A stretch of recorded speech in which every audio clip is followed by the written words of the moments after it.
Hanggang saan lang ang naabot mo sa school nung nag-aral ka? High school graduate po. So pagka-graduate mo ng high school, ba't di ka na tumuloy sa college? Financial din po, hindi po kaya. Pero okay lang po. So anong ginawa mo nung hindi ka na nag-college? Nagtrabaho na ako ng simula 16 pagka-graduate ko. Ng high school? Ng high school, siguro ilang months lang nagtrabaho na po. Pero nung bata ka, ano talaga pangarap mo? Lawyer.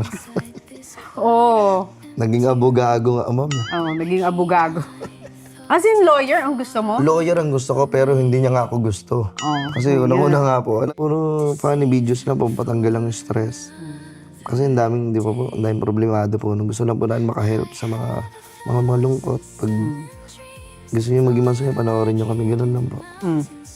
So paano mo naramdaman na parang yung mga kalokohan mo mabenta na sa kanila?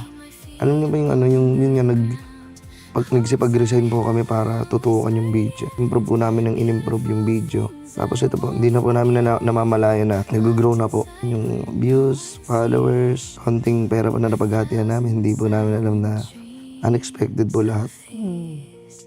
Maliit lang mo yung pangarap ko eh. Na makita ko masaya pamilya o magulang ko. Ganda. Anong reaction nila dito sa ginagawa mo online, yung pamilya mo? Masaya po sila. Masaya po sila. Yan naman sa ginawa ko. Tapos umiiyak sila. Makakain tayo ng 2 beses ang araw, safe na kami. Pero ngayon, ito yung binigay ni Lord. Deserve niyo po yan kasi grabe yung paghihirap niyo po dati nung araw. Grabe yung sakripisyo niyo, nakikita ko po yun. Laki na ng nabago sa buhay mo. Kahit paano po.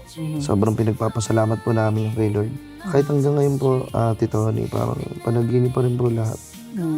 Hindi pa rin po ako makapaniwala pag may dumadating mo na kahit maliit o malang blessings mo.